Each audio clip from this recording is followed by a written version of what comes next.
शेतकरी बांधवांसाठी अत्यंत आनंदाची बातमी आली आहे। आषाढी एकादशीला राज्य शासनाच्या नमो शेतकरी शेतकऱ्यांच्या खात्यामध्ये जमा झालेले आहेत। महाराष्ट्रातील 15 जिल्ह्यांमधील शेतकऱ्यांना याचा लाभ मिळालाय। नमोचा 8वा आणि 9वा हप्ता एकत्रितपणे शेतकऱ्यांच्या खात्यामध्ये जमा झाला। शेतकरी बांधवांना एकाच वेळी कोट्यावधी शेतकऱ्यांच्या खात्यामध्ये पैसे ट्रान्सफर करताना बँकेचे सर्व्हर डाऊन होऊ नयेत म्हणून सरकारने आषाढी एकादशीच्या दिवशी महाराष्ट्रातील 15 जिल्ह्यांमधील शेतकऱ्यांच्या खात्यावर हा निधी सर्वात आधी सोडण्याचा निर्णय घेतलाय। ज्या जिल्ह्यांमध्ये यंदा मान्सूनच्या सुरुवातीला खते आणि बियाण्यांच्या खरेदीसाठी शेतकऱ्यांना रोख रकमेची गरज होती त्या जिल्ह्यांमध्ये हे पैसे सोडण्यात आले आहेत। तर देवेंद्र फडणवीस साहेबांनी कृषी विभागाला आदेश दिले होते की ज्या जिल्ह्यांमध्ये शेतकऱ्यांवर आर्थिक भार जास्त आहे त्या जिल्ह्यांमध्ये आषाढी एकादशीच्या दिवशी शेतकऱ्यांना पैसे मिळावेत आणि यामुळेच डीबीटीचं बटन दाबताच शेतकऱ्यांच्या खात्यावर पैसे जमा झाले। शेतकरी बांधवांना उत्सुकता असलेल्या कर्जमाफीच्या मुद्द्याबाबत देखील फडणवीसांनी महत्त्वाची बातमी दिली आहे। ती देखील आपण आजच्या व्हिडिओमध्ये पाहणार आहोत। पण सर्वात महत्त्वाचं म्हणजे नमो शेतकरी योजनेचे 4000 रुपये 15 जिल्ह्यांमध्ये जे वाटप झाले त्यासाठी एकूण 1774 कोटी रुपयांचा मोठा निधी हा बँकेमध्ये कशा प्रकारे वर्ग केला आहे हे देखील समजून घ्या। कारण काही शेतकऱ्यांची खाती ही खासगी बँकेमध्ये आहेत तर काही शेतकऱ्यांची खाती ही सरकारी बँकेमध्ये आहेत आणि यावेळी आता आषाढी एकादशीच्या दिवशी जेव्हा 4000 रुपये म्हणजे 2 हप्ते एकत्र सोडण्याचा निर्णय सरकारने घेतला त्यावेळी बँकेचे नवीन नियम लावण्यात आले होते आणि त्यानुसारच डायरेक्ट बेनिफिट ट्रान्सफरच्या माध्यमातून शेतकऱ्यांच्या खात्यामध्ये पैसे जमा झाले आहेत। त्यामुळे काही शेतकऱ्यांना 2000 रुपयाचा लाभ मिळालेला आहे तर काही शेतकऱ्यांच्या खात्यामध्ये थेट 4000 रुपये जमा झाले आहेत। महाराष्ट्रातील 15 जिल्ह्यांमध्ये वाटप झाले तर उर्वरित जिल्ह्यांमध्ये अजून कृषी विभागाकडून वाटपाची यादी बनवण्याचे काम सुरू आहे।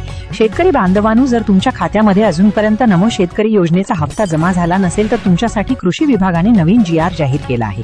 कारण आषाढी एकादशीच्या शुभ मुहूर्तावरती सरकारकडून मिळालेली 4000 रुपयांची जी रक्कम होती त्यासाठी सरकारने जिल्ह्याची निवड करताना ज्या जिल्ह्यांमध्ये आधार लिंकिंग आणि बँक खात्याची पडताळणी पूर्ण झाली होती त्या जिल्ह्यांचा फायनल डेटा तपासून पहिल्या टप्प्यासाठी या जिल्ह्यांची निवड केली आहे। त्यामुळे विठुरायाच्या कृपेने आणि देवेंद्र फडणवीस साहेबांच्या निर्णयाने या जिल्ह्यातील नागरिकांना 4000 रुपयांचा लाभ मिळालेला आहे। त्याचबरोबर हवामान खात्याच्या अहवालानुसार ज्या भागामध्ये पावसाने शेतकऱ्यांना मोठ्या प्रमाणात नुकसान केले आहे त्या शेतकऱ्यांना देखील आता 4000 रुपयांचा लाभ मिळाला असल्यामुळे शेतकऱ्यांना दिलासा मिळालाय। शेतकरी बांधवांना एका बाजूला आषाढी एकादशीचा आनंद असतानाच मंत्रालयातून राज्याचे मुख्यमंत्री देवेंद्र फडणवीस साहेबांनी एक अत्यंत महत्त्वाचे वक्तव्य केल्याचा आदेश देण्यात आलाय। नियमित कर्ज फेडणारे शेतकरी असू दे किंवा थकीत कर्जदार असू दे या सगळ्यांसाठी आता राज्य सरकार पावले उचलणार आहे। याबद्दलचे संकेत देखील फडणवीस साहेबांनी दिले आहेत। त्यामुळे शेतकऱ्यांना आता दुहेरी फायदा मिळालाय। आषाढी एकादशीच्या दिवशी शेतकऱ्यांच्या खात्यामध्ये नमो शेतकरी योजनेचे 4000 रुपये तर जमा झाले आहेत परंतु आता कर्जमाफीचा निर्णय देखील लवकरात लवकर लागू होणार आहे। शेतकरी बांधवांनो, जर तुमचे बँक खाते हे खासगी बँकेमध्ये असेल आणि तुमचं आधार लिंकिंग असेल तर तुमच्यासाठी तांत्रिक अडचण निर्माण होणार नाही। पण जर तुमचे खाते हे स्टेट बँक ऑफ इंडिया किंवा बँक ऑफ इंडिया सारख्या महाराष्ट्र ग्रामीण बँकांमध्ये असेल तर तुमच्यासाठी तब्बल 60% निधी हा राज्य सरकारने सोडलेला आहे। रुपये सोडले गेले आहेत। ज्या शेतकऱ्यांचे डिजिटल प्रमाणीकरण आणि कागदपत्रांची पूर्तता वेळेत पूर्ण झाली होती त्या शेतकऱ्यांच्या खात्यामध्ये डायरेक्ट बेनिफिट ट्रान्सफरच्या माध्यमातून 8व्या आणि 9व्या हप्त्याचे वितरण पार पडले।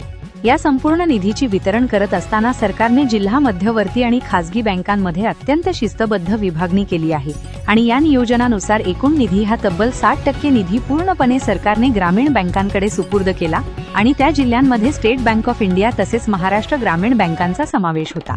त्या जिल्ह्यातील शेतकऱ्यांच्या खात्यामध्ये पैसे जमा झाले आहेत। जेव्हा सकाळी आषाढी एकादशीच्या दिवशी डीबीटीचे बटन दाबण्यात आले होते त्यावेळी 4000 रुपये शेतकऱ्यांच्या खात्यामध्ये जमा व्हायला सुरुवात झाली आणि त्यानंतर 15%चा जो निधी आहे तो bank of Baroda, ICICI, HDFC यासारख्या खासगी बँकांमध्ये वर्ग करण्यात आला होता। जेव्हा आषाढी एकादशीच्या दिवशी दुपारच्या सत्रामध्ये डीबीटीचे बटन दाबण्यात आले होते तेव्हा या बँकांमध्ये खातं असणाऱ्या शेतकऱ्यांना लाभ मिळाला होता। याशिवाय ग्रामीण भागातील शेतकऱ्यांची जास्तीत जास्त खाती ही जिल्हा मध्यवर्ती बँकांमध्ये असतात। त्यामुळे त्या शेतकऱ्यांच्या खात्यामध्ये पैसे वितरण करत असताना सरकारने जिल्हा मध्यवर्ती बँकांमध्ये सुमारे 25% निधी पाठवलेला होता।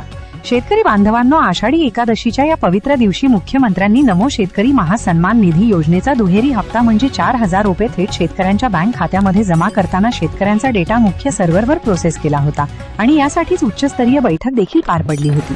यंदा मान्सूनच्या सुरुवातीला खते बियाण्यांच्या खरेदीसाठी शेतकऱ्यांना रोख रक्कम देण्याचं नियोजन सरकार बांधत होतं. त्यामुळे आषाढी एकादशीच्या शुभ मुहूर्तावर हे पैसे सोडण्यात आले. कृषी विभागाने देखील संपूर्ण राज्याचा भौगोलिक आणि हवामान विषयक अहवाल तपासला असून जिल्ह्यांमध्ये गरज असणाऱ्या निवडक जिल्ह्यांची यादी बनवण्यात आली होती आणि या विशेष नियोजनानुसार कृषी विभागाने महाराष्ट्राच्या वेगवेगळ्या विभागाचं अचूक विभाजन करत पहिल्या जिल्ह्यातील नावे फायनल केली होती आणि त्यानुसारच शेतकऱ्यांना पैशाचा लाभ मिळालेला आहे. धुळे जिल्ह्यामध्ये आदिवासी आणि शेतकरी कुटुंबियांच्या खात्यामध्ये रोख रक्कम जमा झाल्यामुळे शेतकऱ्यांना दिलासा मिळाला. त्यानंतर अहिल्यानगर जिल्ह्यामध्ये शेतकऱ्यांच्या खात्यामध्ये दुहेरी हप्त्याचे वितरण पार पडले. पुणे आणि पुण्यालगतच्या ग्रामीण भागातील शेतकऱ्यांच्या खात्यामध्ये डायरेक्ट बेनिफिट ट्रान्सफरच्या माध्यमातून निधी वाटपाचे काम पार पडले. तर कोल्हापूर म्हणजेच पश्चिम महाराष्ट्रातील समृद्ध जिल्ह्यामध्ये ई-केवायसी पूर्ण झालेल्या पात्र शेतकऱ्यांच्या बँक खात्यामध्ये नमोचा 8वा आणि 9वा हप्ता म्हणजे 4,000 रुपये जमा झाले. सांगलीमधील ऊस उत्पादक शेतकऱ्यांच्या खात्यामध्ये सरकारी आणि जिल्हा मध्यवर्ती बँकेच्या माध्यमातून वेगाने पैसे सोडण्यात आले आहेत. सोलापूर जिल्ह्यामध्ये पावसाच्या तडाख्यामुळे त्रस्त असलेल्या शेतकऱ्यांना डीबीटीद्वारे नमो शेतकरी योजनेच्या हप्त्याचा 4,000 रुपयाचा लाभ आषाढी एकादशीच्या दिवशी मिळाला. जळगावमधील केळी आणि कापूस उत्पादक पट्ट्यातील शेतकऱ्यांना खते आणि बियाण्यांसाठी रोख रक्कम बँक खात्यामध्ये मिळाली.